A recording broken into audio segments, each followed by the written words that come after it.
Olá, eu queria agradecer a paciência de todos, agradecer a oportunidade de tentar de alguma forma diminuir a minha falta com pessoas tão queridas e especialmente uma falta com uma dívida que eu mesmo tenho para pagar comigo mesmo, que é a de voltar a Santarém. Quando completo praticamente 20 anos no ingresso no Ministério Público Federal, meu início de carreira que se deu exatamente nessa cidade maravilhosa, local por onde ainda guardo e guardarei por sempre, um incrível carinho por ter sido não apenas o início de uma carreira, mas pelo acolhimento, por tudo que pude aprender e viver em Santarém em 1996. É um momento também de tentar diminuir uma dívida com uma pessoa muito querida, como a Luziana, que foi uma das primeiras estagiárias. Não vou cometer a indelicadeza de dizer quando isso se deu, Luziana, mas é um exemplo claro de como os estagiários com facilidade ultrapassam em qualidade a posição dos seus antigos preceptores.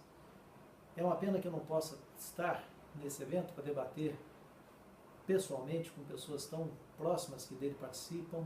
No é o caso da minha colega Ana Cláudia Pinho, com quem guardo certamente algumas divergências teóricas, mas de quem tenho, para quem eu tenho um carinho muito grande. Se tudo correu como planejado, e nós já estamos aqui tentando uma inovação, teremos também nesta mesa a presença de dois colegas muito queridos do Ministério Público Federal, o Dr. Rafael Clautel, a doutora Janaína, que me ajudarão nessa difícil arte de tentar compatibilizar a distância física e a vontade de estar presente nesse evento.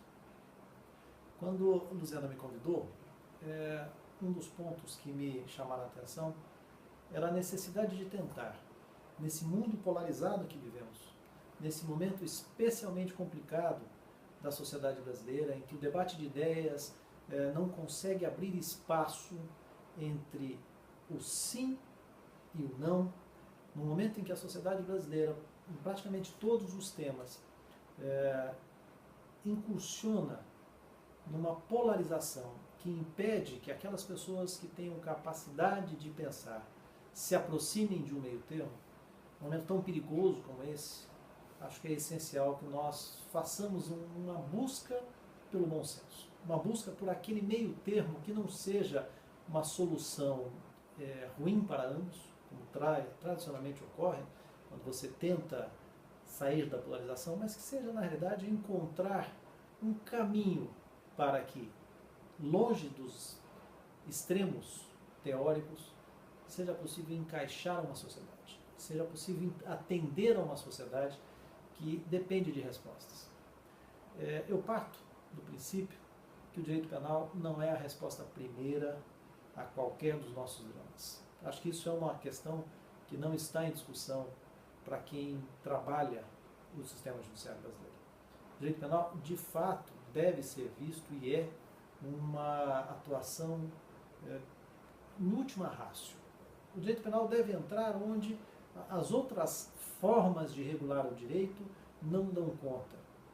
Por quê? Porque a resposta dada por esses outros âmbitos, no âmbito civil, no âmbito administrativo, no âmbito da responsabilização pecuniária, nem sempre dará resposta a questões que são muito próximas de nós.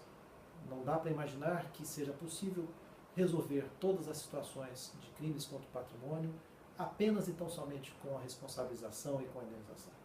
Há, em determinadas circunstâncias, que se ter, sim, o uso da força do direito penal. E o uso da força do direito penal, uma segunda premissa que me parece importante, não é sinônimo de pena restritiva de liberdade. A pena restritiva de liberdade é uma das formas de imposição de sanções penais. Temos várias outras, não estou falando nada de novo, estou apenas lembrando que nesse debate entre os ditos garantistas e os ditos law and order brasileira e garantistas da brasileira, nós não precisamos sair sempre e sempre da inutilização, da negação da utilidade do direito penal para uma ideia de que a única forma de punir no âmbito do direito penal seja a reclusão, algo que se aproxime de uma pena perpétua, que sabemos todos não é prevista no Brasil. O que eu quero dizer é que nesse conjunto de informações, nesse conjunto de dados que a sociedade nos coloca, o direito penal é sim um elemento importante e ele é sim uma forma de atuar que não está limitada necessariamente a pensar-se na pena privativa de liberdade, seja ela em que modelo nós estamos falando, desde o regime fechado até o regime aberto ou semiaberto. Postas essas duas premissas, que me parecem serem relevantes para que nós consigamos ao menos ter uma planície em que haja possibilidade de conversar, eu gostaria de trazer a minha primeira pergunta, que está no tema, que está na própria ideia, na provocação inicial dessa nossa conversa. Eu havia preparado aqui uma apresentação, acho que não vai ser possível compatibilizar o vídeo com a apresentação, mas vou mandar a apresentação. E a pergunta é, existe um espaço de realidade entre o garantismo brasileiro e o law and order brasileiro? Onde fica a sociedade nessa disputa polarizada? Eu queria deixar claro de início que há sim uma ironia forte quando eu falo em garantismo brasileira e quando eu falo em law and order brasileira, ou direito penal do inimigo, o nome que nós queiramos dar. E por que isso? Porque me parece que nós temos uma tendência muito grande a nos apropriarmos da experiência comparada, de buscarmos a experiência de outros países, mas temos uma dificuldade tão grande quanto de fazermos a adaptação dessas realidades à nossa própria realidade. Não dá para olhar a sociedade norte-americana, por exemplo, cobrar ou imaginar a possibilidade de que haja no Brasil uma presença, uma participação tão forte da sociedade nas decisões e trazer o modelo norte-americano para o Brasil, onde há um modelo de sociedade que, para o bem ou para o mal, se acostumou a ter um distanciamento da administração. Não adianta copiar um modelo de conselhos, de participações populares de um país em que a vida em sociedade se construiu com essa participação e trazer para um país onde a vida em sociedade se construiu sempre olhando a responsabilidade como sendo do outro, a responsabilidade como sendo do governo. Por que esse alerta inicial que não tem nada a ver com o direito penal?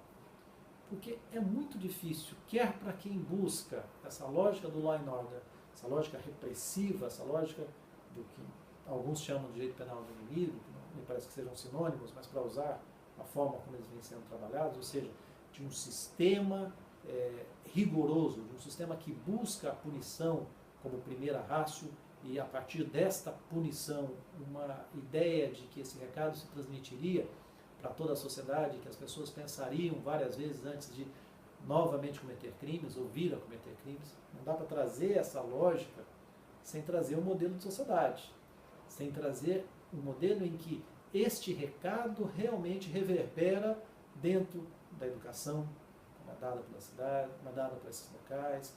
E eu não estou dizendo que a solução norte-americana, a solução dos locais onde isso tenha sido aplicado, seja boa. Estou dizendo apenas que a realidade social daquele grupo é muito diferente da realidade social que nós temos no Brasil. A começar pela desconfiança que temos em relação ao judiciário, pela demora que temos em relação à produção de sentenças, pela dificuldade que nós temos num dado inicial na investigação dos crimes. O índice de resolutividade dos homicídios no Brasil é um drama social. Se nós falarmos que 8% dos homicídios que ocorrem no Brasil chegam efetivamente a ter uma investigação que resulta em alguma coisa, nós estamos provavelmente sendo bastante otimistas. A tendência é que o valor seja muito menor.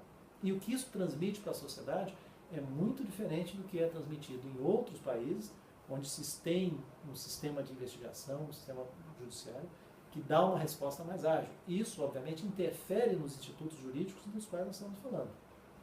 A mesma ideia nós podemos ter quando pensamos em Ferraioli, quando pensamos no direito penal, e Ferraioli, é bom lembrar, não escreveu a sua teoria do garantismo, como ela é vista no Brasil, pensando no direito penal, é uma leitura muito mais ampla de direito constitucional, é uma ideia de proteção ao indivíduo, da necessidade de limites ao Estado, da ideia de ampla defesa, enfim, de garantir que o cidadão, nesta difícil interlocução com o Estado, tenha efetivamente garantida o seu papel. Voltando, Ferraioli não escreveu isso no modelo de sociedade, no modelo de sistema jurídico processual que nós temos no Brasil. Ferraioli trabalha com uma ideia de um outro modelo, de um modelo em que o número de processos é muito menor, em que a judicialização da vida tem uma outra constante, em prazos diferentes. Não estou dizendo que o sistema judicial italiano seja um modelo. Não. Está longe de ser.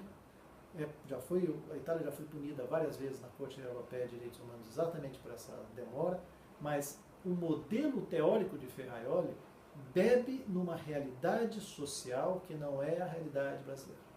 Então, ao trazermos esses dois modelos para a nossa realidade, é dever de todos nós que pensamos o direito não trazer apenas e importar sem checar se esta roupagem está adequada ao nosso país. Eu, por exemplo, tomei a liberdade de não colocar o terno e gravata para gravar essa mensagem a vocês. Estou num local tão quente quanto Santarém, tão úmido quanto Santarém, e não faria sentido que eu estivesse aqui usando terno e gravata, que é uma herança que nós trazemos de países europeus. Países onde o inverno é muito mais rigoroso, onde a gravata tem o papel essencial de proteger a garganta do vento frio. Nós não temos essa necessidade. E se importamos a gravata, temos que dar a ela uma tropicalizada, no tipo de tecido ou coisa que vale. É disso que nós estamos falando, é disso que eu pretendo cobrar um pouco mais daqueles que pensam na academia, que buscam no dia a dia aplicar as teorias garantistas ou do law and order, necessidade de tropicalizar. E vejam que tropicalizar não é perder a essência, mas é trazer aquela ideia e adaptá-lo à nossa realidade.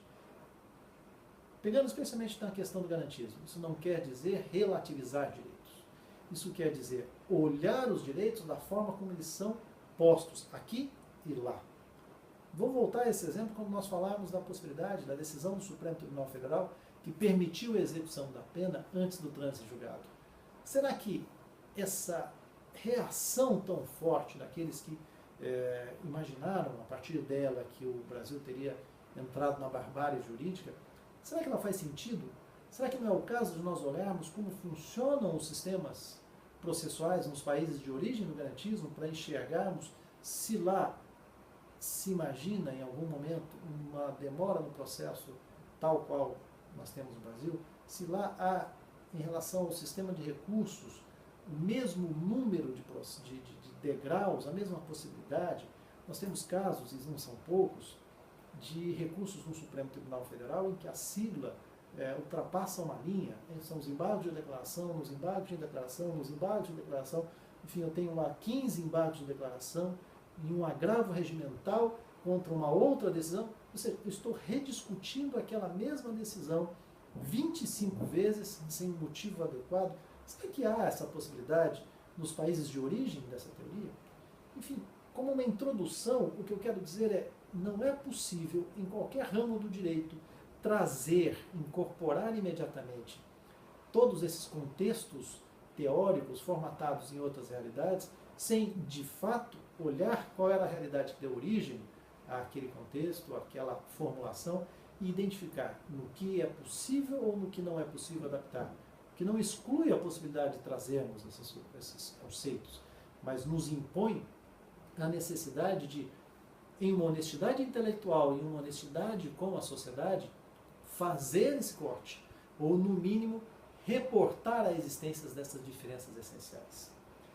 Eu gostaria já de início de trazer um nome que na América do Sul, no Brasil especialmente, está vinculado muito fortemente à ideia do garantismo.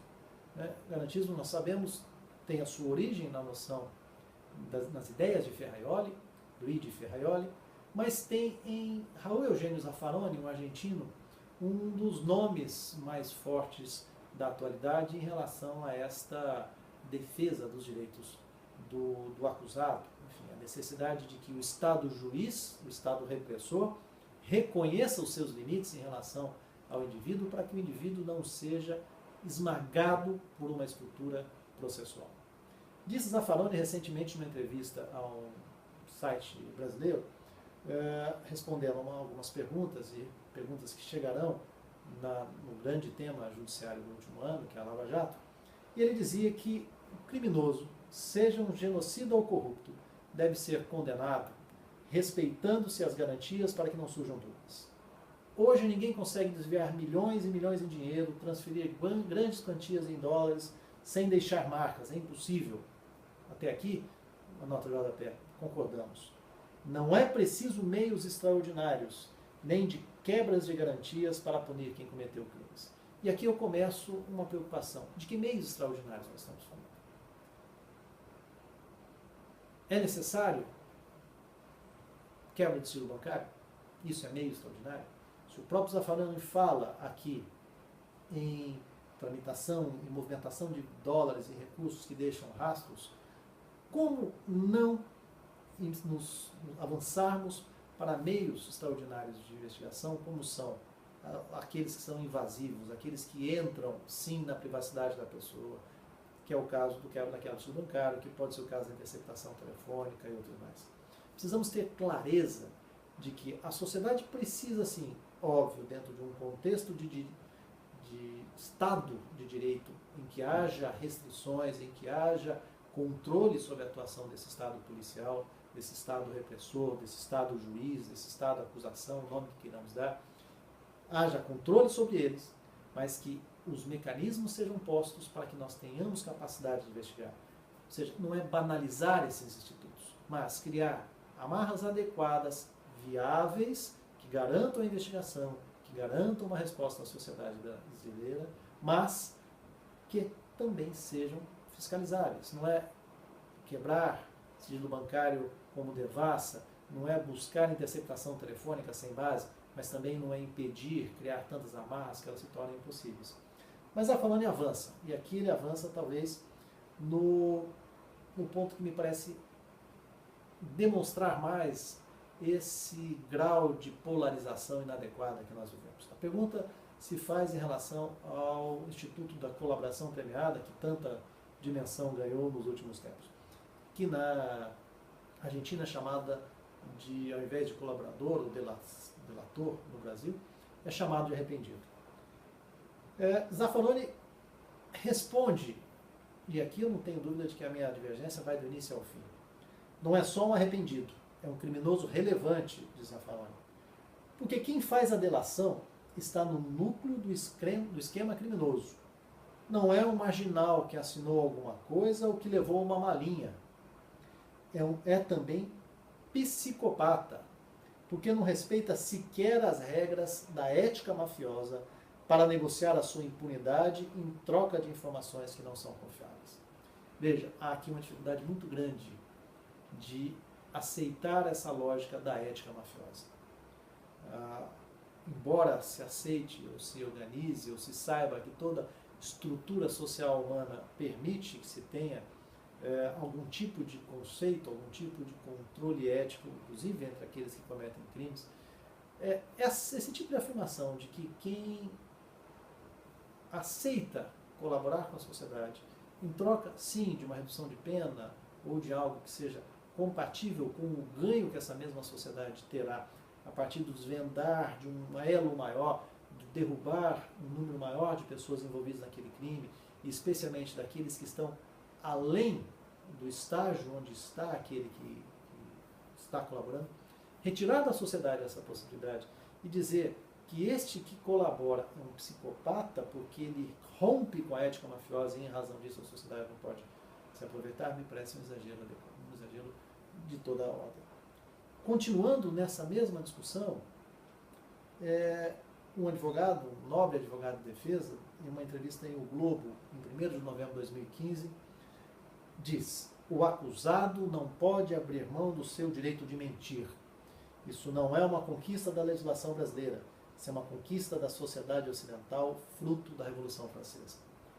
De novo, acho que aqui é uma divergência que decorre dos extremos. Eu não tenho dúvida que um dos direitos inalienáveis de qualquer acusado é o de não produzir prova contra si mesmo, é o de manter-se em silêncio, é o de não ser submetido a meios de tortura para divulgar ou para confessar o cometeu. Tenho muita dificuldade, e aí me desculpe, doutor Técio Lins e Silva, me desculpem quem enxerga nessa lógica da proibição de produzir prova contra si mesmo a possibilidade de garantir um direito à mentira.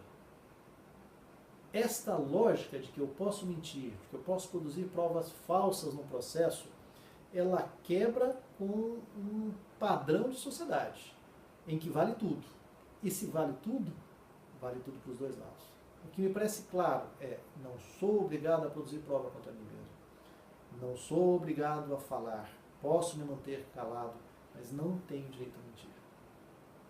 Há uma diferença que não é sutil, há uma diferença de modelo de sociedade. De uma sociedade que aceita que aquele que, respondendo a um processo que, na essência, busca identificar se há o que punir e se há por que ser punido, e aceita que aquele que merece ser punido porque cometeu o crime tenha o direito de mentir, é uma sociedade que desvela uma feição que não é uma sociedade justa. Uma sociedade que tudo é aceito, e se tudo é aceito, insisto, tudo é aceito para ambos, tanto para a acusação quanto para a defesa. E não me parece que nenhuma acusação, nem outra defesa, possam se despir de um mínimo ético, um mínimo ponderável na atuação em processo. Na mesma linha, ainda naquilo que eu chamaria do avanço do discurso da polarização, eu resgataria um famoso manifesto de advogados de defesa, lançado também no entorno da Operação Lava Jato, em que se fala de um plano de comunicação, da mediatização para obter a condenação, e em que se tem uma das figuras emblemáticas deste momento, um grande advogado criminalista, conhecido no Brasil todo, Antônio Carlos de Almeida Castro, conhecido como Cacai, em que ele afirma claramente que o Brasil vive, sem a menor dúvida, um momento de criminalização da riqueza, em que a justiça tenta, a qualquer custo, jogar a sociedade contra quem tem algum tipo de poder. Ora, há alguns anos, e já são vários anos, sempre lembrei, sempre disse que o sistema penal brasileiro tinha como seus clientes uma verdadeira opção franciscana. Como vocês notarão, vamos fazer uma pequena edição, mas sigamos em frente, e aí eu sou obrigado a iniciar lembrando, falar em criminalização da riqueza, tal qual Antônio Carlos de Almeida Castro insinua ou afirma, lembrando, o Brasil vive sem a menor dúvida um momento de criminalização da riqueza, em que a justiça tenta a qualquer custo jogar a sociedade contra alguém que tem algum tipo de poder, é desprezar a realidade do sistema judiciário penal brasileiro. Esse é um sistema judiciário que pode ser acusado de tudo, menos de ter abandonado a sua opção franciscana. A opção por ter como seus clientes prioritários aquilo que, desculpem a rudeza da afirmação, mas sempre teve pobres, prostitutas e pretos os seus clientes preferenciais. Isso não mudou ainda. Isso talvez esteja num processo de mudança.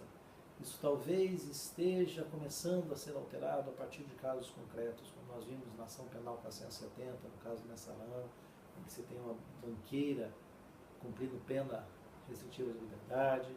Isso talvez esteja mudando a partir dos diversos exemplos dos casos que envolvem a Operação Lava Jato, em que grandes empreiteiras, grandes proprietários, enfim, pessoas vinculadas ao poder político, poder econômico, estejam efetivamente ingressando no sistema penal brasileiro, mas ainda são estatisticamente irrelevantes quando nós olhamos a grande massa de processos. Isso tem várias origens, isso tem origens sociais, isso tem origem econômica, isso tem origem várias que aos sociólogos e aos criminalistas, talvez mais aos primeiros do que aos segundos, caiba descobrir. Mas o fato é que não há nenhum indício, nenhum indicativo de que seja real a afirmação de que o sistema penal brasileiro parte para a criminalização da riqueza. Esse tipo de estressamento, esse tipo de exagero, em nada contribui para uma discussão séria sobre um modelo de sociedade. Agora, para que eu não fique também uma visão maniqueísta, apenas batendo os garantistas, e apanha da Ana Cláudia com razão. Vamos ver o outro lado, vamos ver os exageros que se cometem dos outros lados. Nós poderíamos trazer vários.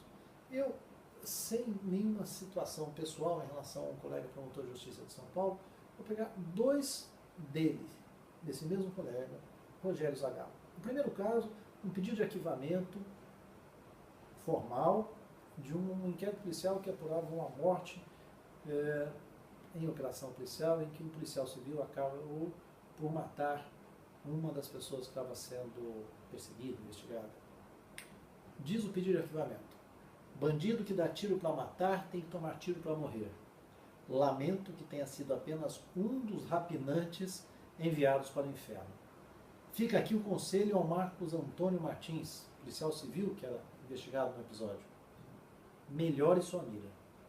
Senhores, evidentemente esse não é um discurso de uma autoridade pública. Esse não é o discurso de um membro do Ministério Público no exercício das suas atribuições, que busca a defesa da sociedade como um todo, no que se inclui a defesa dos direitos humanos, no que se inclui uma polícia adequada e eficiente.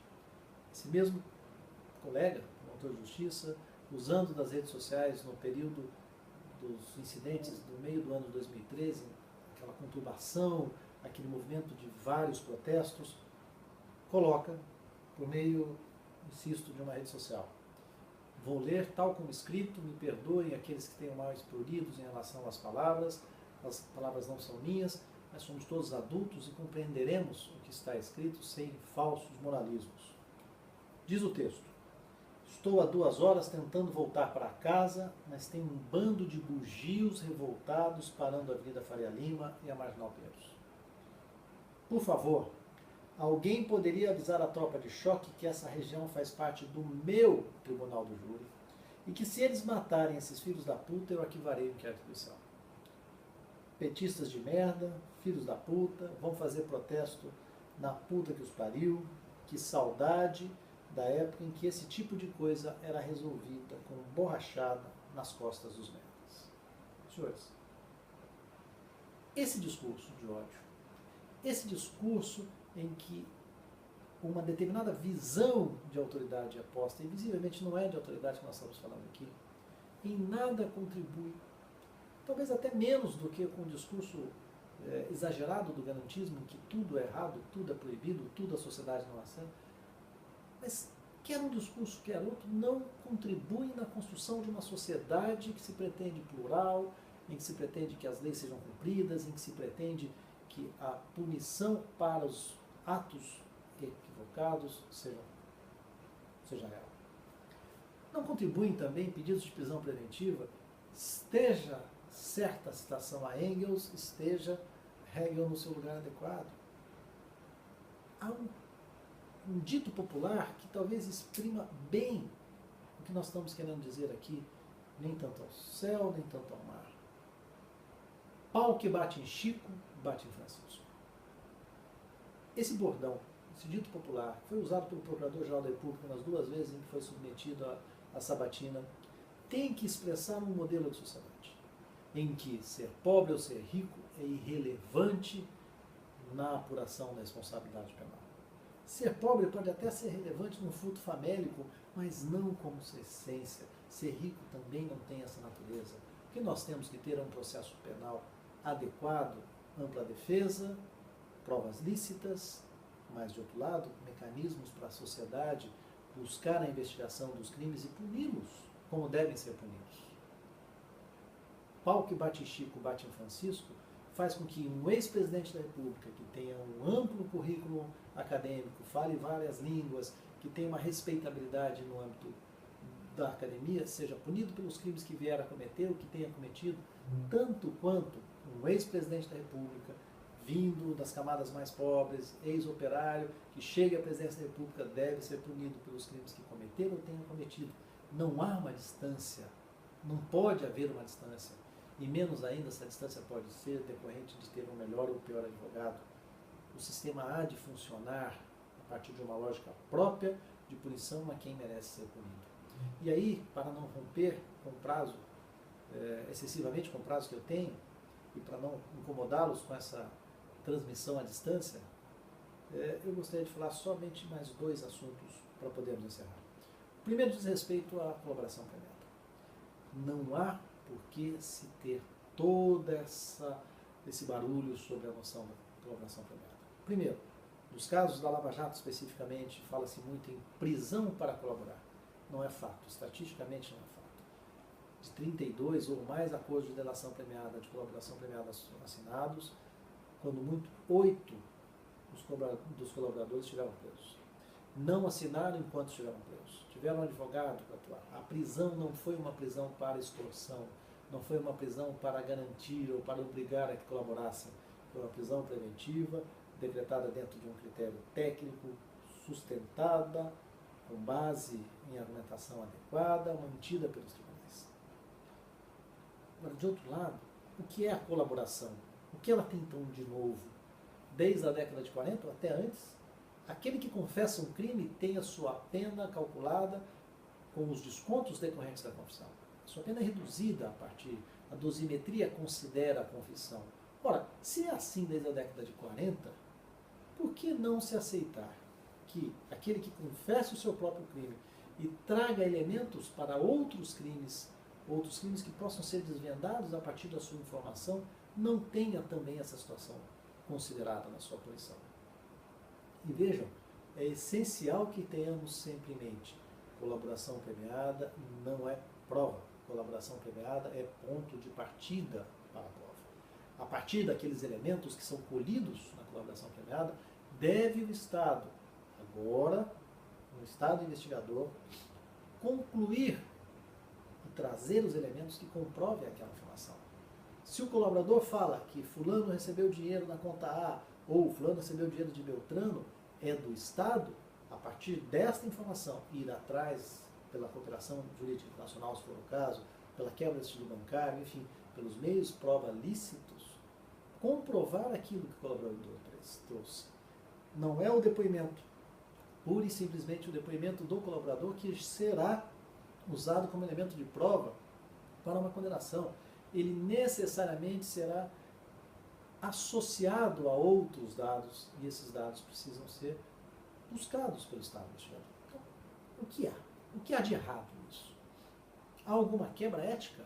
Não me parece. A sociedade tem o direito de buscar, através de meios lícitos, e a colaboração é um deles, punição para aqueles que cometem crime. O segundo elemento, também muito discutido, como se a partir da decisão do Supremo Tribunal Federal estivéssemos acabado com a noção de direito, do direito de defesa, da ampla defesa, como se estivéssemos acabado com a noção do estado de inocência ou da presunção de inocência, é reconhecer o que efetivamente a decisão do Supremo, ao afirmar a possibilidade de execução provisória de sentenças condenatórias ainda não transitadas e julgadas, reafirmou.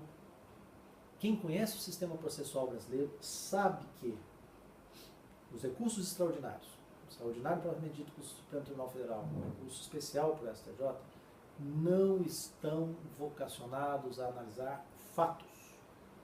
Fatos e provas são fixados pela sentença de primeiro grau e pelo Tribunal de Justiça. O Tribunal de Apelação, seja ele Tribunal de Justiça, seja o Tribunal Regional Federal. Esta discussão sempre foi assim. Ao recurso extraordinário, ao recurso especial, está guardado um lugar específico no sistema processual brasileiro de, analisando um caso concreto, retirar elementos para se aplicar a toda uma generalidade de casos. Mas não cabe ao STJ, não cabe ao Supremo Tribunal Federal reapreciar os fatos. Os fatos são recebidos da forma como afirmados pelo juiz de primeiro grau e confirmados ou reformados, mas enfim, apreciados pelo Tribunal de Apelação. Se é assim, qual é a dificuldade de se iniciar uma execução?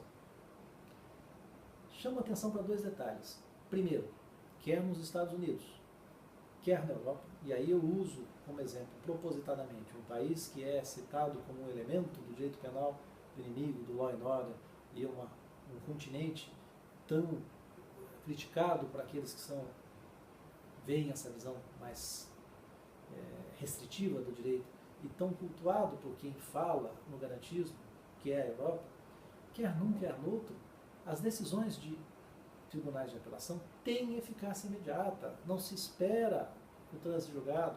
O Brasil insistia num modelo em que parecia desconsiderar a realidade.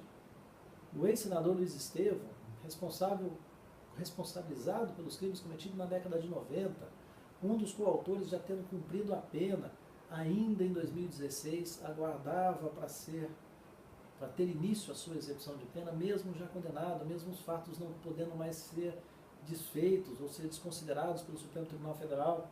E pior, em casos em que você havia, no mesmo processo, 10, 12 embargos de declaração, 5 agravos regimentais, uma série de incidentes evidentemente procrastinatórios. Ora, ou esse sistema funciona, ele há de funcionar, ele tem que funcionar para que a sociedade saiba do que nós estamos falando, ou nós teremos um engodo. E é do engodo que nasce o desespero, é do engodo que nascem boa parte dos problemas decorrentes de um sistema que não funciona. Nós precisamos ter um sistema que tenha, de um lado, proteção à ampla defesa, que tenha efetivamente respeito à licitude da prova, mas de outro lado, que respeite a sociedade, que permita que essa sociedade busque a eficácia das suas leis, a eficácia das suas regras, e que essa conjugação fuja dos extremos. Fuja dos extremos do garantismo, fuja dos extremos do direito penal do inimigo. Nenhum, nem outro são capazes de dar respostas. E aí cabe a nós, membros do Ministério Público, a nós do Judiciário, a nós advogados que trabalhamos nesse sistema judiciário, a academia, pensar não desvinculados da realidade. E veja, não prega um pragmatismo que a tudo anule, mas sim uma visão real que nos torne copartícipes da solução e não meros espectadores de uma situação que merece ser corrigida. Agradeço a todos a atenção, espero que esse sistema tenha sido minimamente razoável, que vocês tenham conseguido compreender um pouco do que eu tinha para contribuir e que os debates sejam realmente bastante elucidativos. Até logo a todos.